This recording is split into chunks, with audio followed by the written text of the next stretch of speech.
Folks, welcome back to my channel. This is Sophia McFarlane with Endless Growth Now. So a few months back, I recorded an interview research and preparation measures to get yourself ready to prepare for your dream job or prepare yourself for job application. So with that said, I hope that we all have done our homework, and those items are for you to do a self-evaluation, acquire any skills that you may need to acquire for the job that you wish to seek or the career that you're sought in after, and get the necessary skills. Do your homework as far as any certification that may be required or education, research the potential companies that you will be applying to, and research the competition and their requirements. And last step, then once you have gathered all of that, was for you to create a winning resume so that you can prepare yourself to apply. So, with all of that groundwork that you have done, now I am back to give you some tips on how to prepare yourself for the actual interview so you can move on to success and get your dream job. Alrighty? So I look forward to us getting started in that.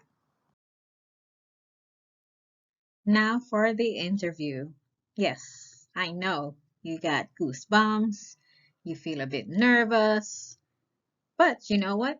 This is an exciting step because the fact that you're looking to do an interview and be prepared for an interview, it means that you had a great resume, you had a great portfolio or profile that you were selected to be at this step. So all you have to do right now is ace that interview. So don't be nervous, don't be intimidated because you can do this. So now the interview can be in many forms. Um, in most cases, you will start off with possibly a phone interview with the recruiter who will ask you preliminary questions because they're just trying to make sure that you're a good match for the role.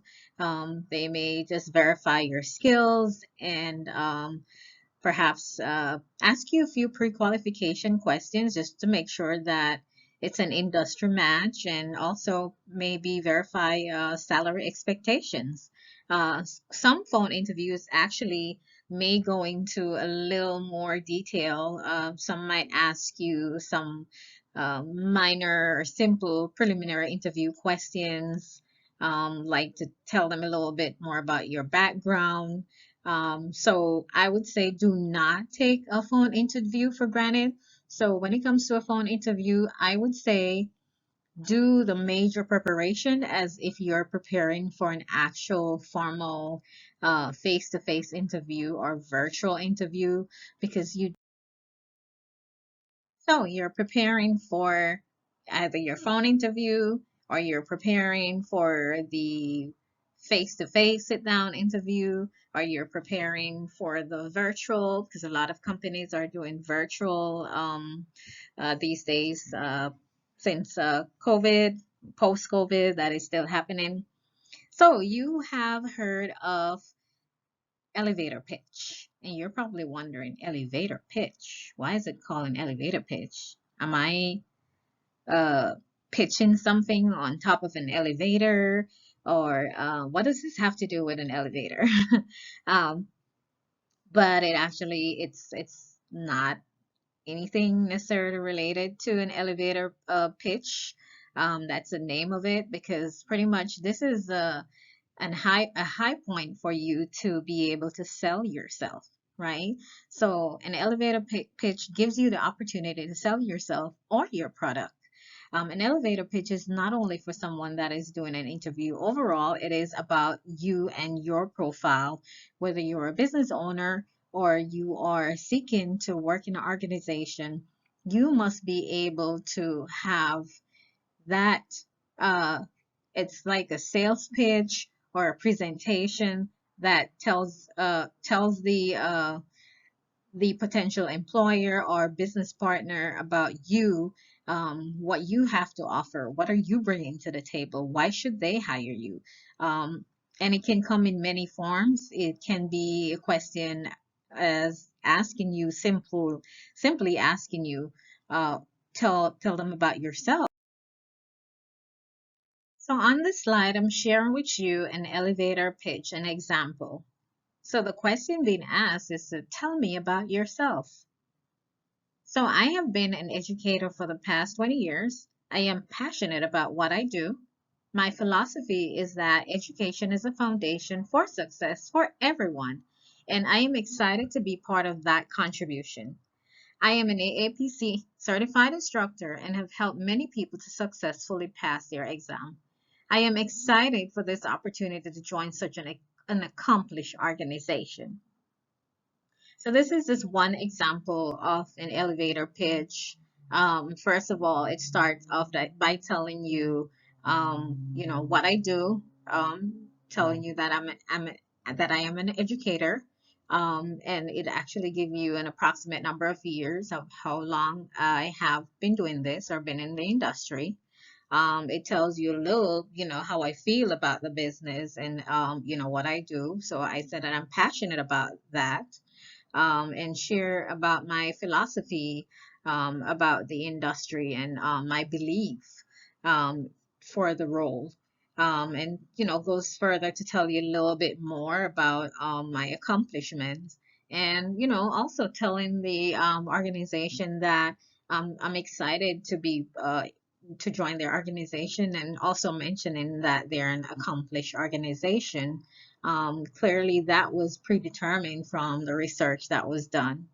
So, by giving a pitch such as that, that's a good foundation. You don't want to be too extensive. So, I'm sharing with you one last elevator pitch. So, this one is for a customer service job. So it says that I have over 10 years of customer service experience. While working in my past roles, I have won customer service awards and have been given Employee of the Month recognition. I believe that the customer is the king, and they just want to know that you care about their needs and that you are listening.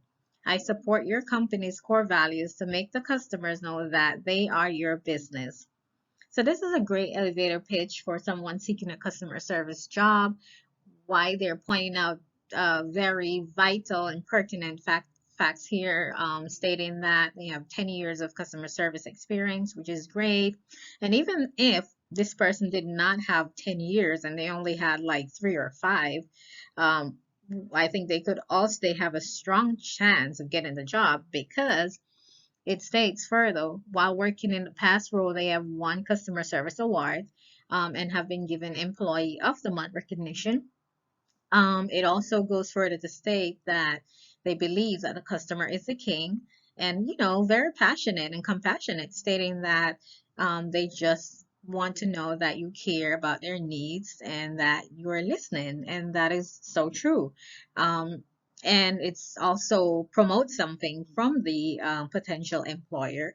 It is saying that they, that this person support the company's core values to make the customer know that they are the company's business. So that tells the employer that this person did some homework and know the company's.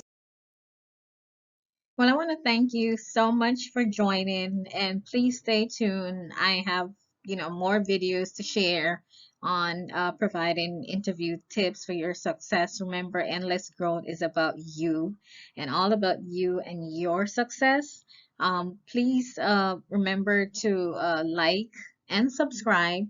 Follow me on Instagram. Go to the website, endlessgrowthnow.com, and I look forward to sharing more. Thank you so much, and I wish you all the best.